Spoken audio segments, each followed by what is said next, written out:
दोस्तों आज हमारा वीडियो होने वाला है एंटरप्रेन्योर लॉन्च पैड को कैसे बेचे या इसकी टिकट को ज़्यादा से ज़्यादा कैसे बेच सकते हैं या फिर कह सकते हैं कि ज़्यादा से ज़्यादा कस्टमर को कैसे एंटरप्रेन्योर लॉन्च पैड इवेंट में बिठा सकते हैं। तो इसके ऊपर हमारा सेशन होने वाला है। दोस्तों अगर आप एक IBC है और आप भी एक चैलेंज फेस कर रहे हो कि सर मैं एंटरप्रेन्योर लॉन्च पैड के ऊपर कैसे काम कर सकता हूँ या मैं ज़्यादा से ज़्यादा कन्वर्जन कैसे निकाल सकता हूँ या ज़्यादा से ज़्यादा लोगों को कैसे इवेंट में पार्टिसिपेट करवा सकता हूँ, तो बिल्कुल आपके लिए बहुत गुड न्यूज़ है। इस वीडियो के अंदर हम ऐसे 5 स्ट्रैटेजी या 5 हैक्स जानने वाले हैं।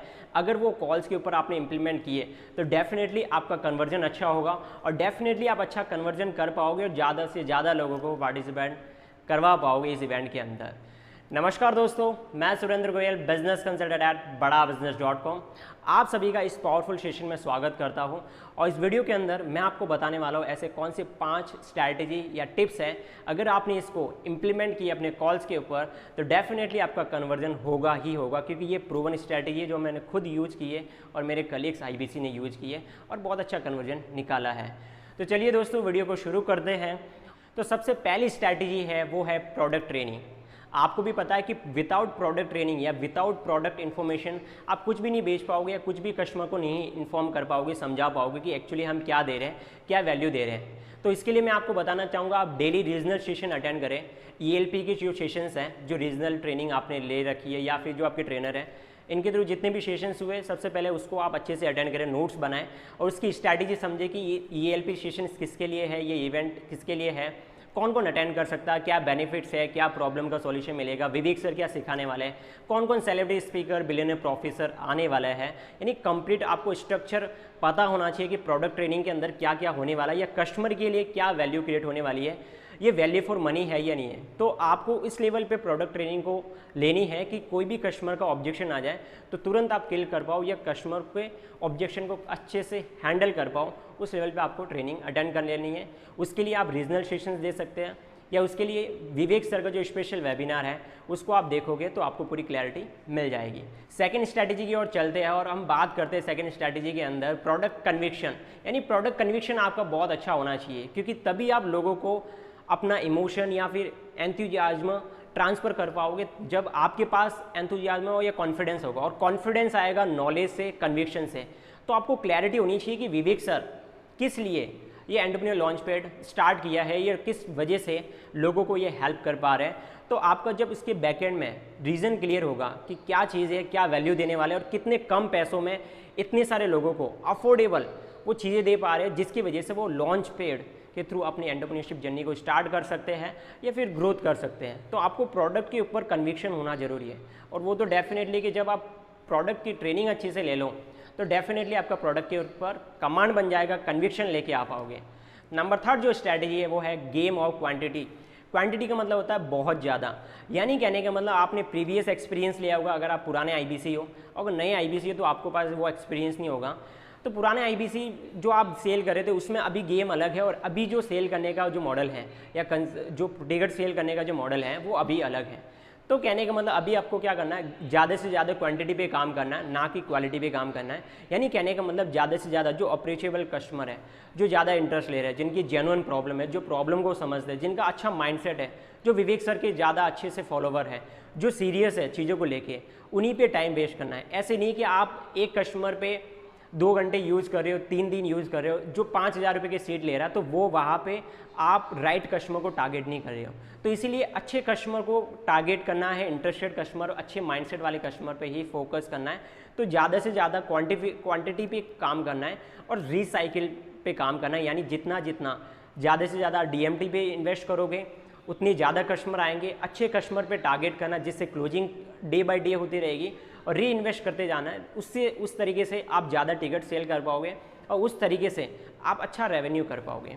तो नंबर 3 जो पॉइंट था वो था हमारा game of quantity. So I hope कि आपको इसकी क्लैरिटी हुई होगी कि ये पॉइंट आपको कैसे हेल्प कर सकता है अपने कॉल के ऊपर और रेवेन्यू बढ़ाने में। नंबर 4 जो पॉइंट है वो है हमारा कॉल ओपनिंग। आप कॉल ओपनिंग करने का तरीका आपका बहुत सिंपल और स्वीट होना चाहिए। आपको ये टारगेट करना है कि मुझे स्टार्टिंग के 3 से 4 मिनट के अंदर या 5 मिनट के अंदर मुझे कस्टमर को क्वालिफाई कर लेना कि ये कस्टमर मेरे लिए है या नहीं है। उसके लिए आपको क्या करना कि आपकी जो कॉल ओपनिंग होती है उसको बहुत सिंपल और स्वीट रखो, टारगेटेबल रखो। यानी कहने का मतलब जैसे कि आप कस्टमर से जो डिजिटल मार्केटिंग लीड्स आती है, कस्टमर से आप आते ही बता दो कि सर मैं सुरेंद्र गोयल बात कर रहा हूँ बड़ा बिजनेस टीम से या बड़ा बिजनेस ऑफिस से।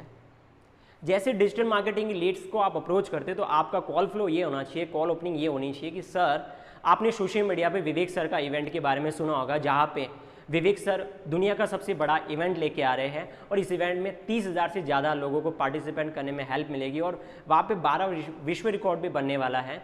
तो आपने इसके लिए इंटरेस्ट शो किया था, तो मुझे बताइए, ये मैं जान सकता हूँ आपका क्या रीज़न था या क्या पर्पज़ था इस इवेंट में आने का। यानी आपका जो स्टार्टिंग का क्वेश्चन होना चाहिए वो टू द पॉइंट होना चाहिए और रीज़न बिहाइंड द रीज़न होना चाहिए, यानी उसका पर्पज़ होना चाहिए। तो पर्पज़ को जानने के बाद आप बाकी के क्वेश्चंस करके आप उनको लेके जा सकते हो। यानी आपका कॉल ओपनिंग का जो प्रोसेस है वो बहुत सिंपल, स्वीट और टारगेटेबल होना चाहिए कि आप कस्टमर को क्वालिफाई कर पाओ स्टार्टिंग के 2 से 3 मिनट में, ताकि आपका टाइम कम जाए और कस्टमर को आप राइट तरीके से टारगेट कर पाओ, क्वालिफाई कस्टमर पे काम कर पाओ। नंबर 5 स्ट्रैटेजी, राइट क्वेश्चनिंग और वैल्यू क्रिएशन। आपको पता होगा कि राइट क्वेश्चनिंग से ही सारा गेम है। तो इसमें मोस्ट ऑफ द जो क्लाइंट्स होंगे वो आएंगे लर्निंग के पर्पज़ से, और लर्निंग के पर्पज़ से तभी कस्टमर आता है जब उसको क्लैरिटी होती है कि ये लर्निंग किस लिए है या लर्निंग किस लिए लेनी चाहिए, ग्रोथ कैसे होती है। उनको एक्चुअल बिलीफ उसके क्लियर होने चाहिए, एक बिजनेस को लेके अंडरस्टैंडिंग क्लियर होनी चाहिए। तो आपके जितने सटीक क्वेश्चन होंगे, राइट क्वेश्चन होंगे, उतने आप कस्टमर को अवेयरनेस में लेके आ पाओगे कि एक लर्निंग के लिए आपको टाइम देना पड़ेगा, इन्वेस्टमेंट करनी पड़ेगी और लर्निंग से ही आप ग्रोथ पा सकते हो। क्योंकि ये कोई अर्निंग मॉडल तो है नहीं है लर्निंग मॉडल है। आपको इवेंट के अंदर आना और सीखना है। तो इसीलिए आप जितना कस्टमर के पेन पॉइंट को हिट कर पाओगे, पेन पॉइंट को क्लियर कर पाओगे, उसको एक पर्पज़ क्लियर कर पाओगे, तो डेफिनेटली वो कस्टमर आपको आगे से अप्रोच करेगा और वो खुद पेमेंट देके जाएगा कि सर मेरी ये सीट बुक करवा दो, मैं भी इंटरेस्टेड हूँ सर के साथ इस सेशंस को लेने में और सीखने में और आगे बढ़ने में। तो मेन पॉइंट क्या है? मेन पॉइंट ये कि आपके क्वेश्चंस बहुत स्पेसिफिक होने चाहिए और साथ ही साथ जितने क्वेश्चन स्पेसिफिक होंगे तभी आप कस्टमर को अप्रोच कर पाओगे, कनेक्ट कर पाओगे। अदरवाइज आप बेचने की तरह से काम करोगे या नॉर्मल क्वेश्चन होंगे तो कस्टमर के पीछे आपको भागना पड़ेगा और हो सकता है वहाँ से क्लोजिंग आने में चांसेस कम लगे या कन्वर्जन का रेशियो कम रहे। और वैल्यू क्रिएशन, यानी आपको वैल्यू क्रिएशन ज़्यादा बताना है। वैल्यू क्रिएशन के ऊपर अगर आप सेशंस देखोगे, रीजनल ट्रेनिंग के सेशंस वहाँ पे भी मिल जाएंगे। भाई सबसे इंपॉर्टेंट मैं आपको बात बता दूँ कि वैल्यू क्रिएशन आप विवेक सर के बिहाफ पे कर सकते हो, हमारे जो बिलियनर प्रोफेसर आ रहे हैं या स्पीकर आ रहे हैं उनके बिहाफ पे कर सकते हो कि कहाँ पे आप 15-20 हज़ार 25 हज़ार की सीट परचेज कर रहे हो और कहाँ पे आपको वो पर्सन सिखा रहा है जहाँ पे वो खुद 5,000 करोड़ की कंपनी चला रहा है या कोई अपने लेवल पे अपने फील्ड में मास्टर है या फिर अपने अपने लेवल पे वो बहुत बड़े लेवल पे अचीवमेंट कर चुके हैं। अगर आप उनसे पर्सनली भी ट्रेनिंग लोगे तो भी नहीं मिल पाएगी, और अगर आप उनसे पर्सनली भी मिलना चाहोगे तो बहुत लाखों रुपये उसमें बॉस लगेंगे, उसमें कह नहीं सकते कि आपको वो चीज़ें मिल पाएँ। तो वैल्यू क्रिएशन का जो सटीक 3 पैरामीटर्स ही है। ये तो इवेंट है, क्या कंटेंट मिलने वाला, विवेक सर क्या सिखाने वाले, क्या मिलने वाले उनसे, और बिलियनर प्रोफेसर आपको क्या सिखाने वाले हो, उनसे मिलके आपको क्या एक्सपीरियंस रहेगा। तो इस 3 पॉइंट पे अगर आप वैल्यू क्रिएट करोगे तो आपको आपका कस्टमर खुद बोलेगा कि सर कम पैसों में हमें अफोर्डेबल चीज़ मिल रही है। तो ये जो टोटल 5 पॉइंट थे, आई होप कि आपको क्लियर हुआ होगा कि कैसे आप ELP के चैंपियन बन सकते हो या आप कैसे ELP टिकट ज़्यादा क्लोज कर सकते हो। क्योंकि ये मेरा पर्सनल एक्सपीरियंस है, मेरा भी एक्सपीरियंस है। मैंने भी एक कॉल के ऊपर मैंने ELP सेल किया हुआ है 20,000 का टिकट, तो वहाँ से मुझे एक्सपीरियंस है कि कैसे ये प्रूवन स्ट्रैटेजी काम करती है और कैसे हेल्प कर रही है। तो आई होप ये वीडियो 2 बार देखना है, 2 बार देखना, नोट्स बनाने और नोट्स को इम्प्लीमेंट करना है, तभी मेरा भी पर्पज़ जो है वो क्लियर हो पाएगा और आप भी अच्छा ग्रो कर पाओगे। तो आई होप दोस्तों की वीडियो अच्छी लगी होगी, मदद मिली होगी, आपके अपने सेल्स प्रोफेशन में आप ग्रो कर सकते हो डेफिनेटली अगर आप इस वीडियो को इम्प्रूव करो तो। और वीडियो अच्छी लगी है, आपने नोट्स बनाए, तो मुझे मिनिमम 2 पॉइंट आपको लिख के बताने कमेंट सेक्शन के अंदर कि आपको कौन से 2 पॉइंट या कौन सी 2 पॉइंट की लर्निंग अच्छी लगी है, ताकि मैं भी समझ पाऊंगा कि आपको वीडियो देख भी रहे हो, एंजॉय भी कर रहे हो, सीख भी रहे हो, ग्रोथ भी मिल पा रही है। तो कमेंट सेक्शन में ज़रूर बताना, और हाँ वीडियो को लाइक भी कर लेना अगर अच्छा लगा है, हेल्प मिली है तो। चैनल को सब्सक्राइब कर देना, बेल आइकन हिट करना भूलना नहीं है। अगर आप भूल जाओगे तो वीडियो आप तक जल्दी नहीं पहुंच पाएगी, हो सकता है आप बहुत अच्छी वीडियोस को मिस कर पाओ। तो बेल आइकन को हिट कर लो।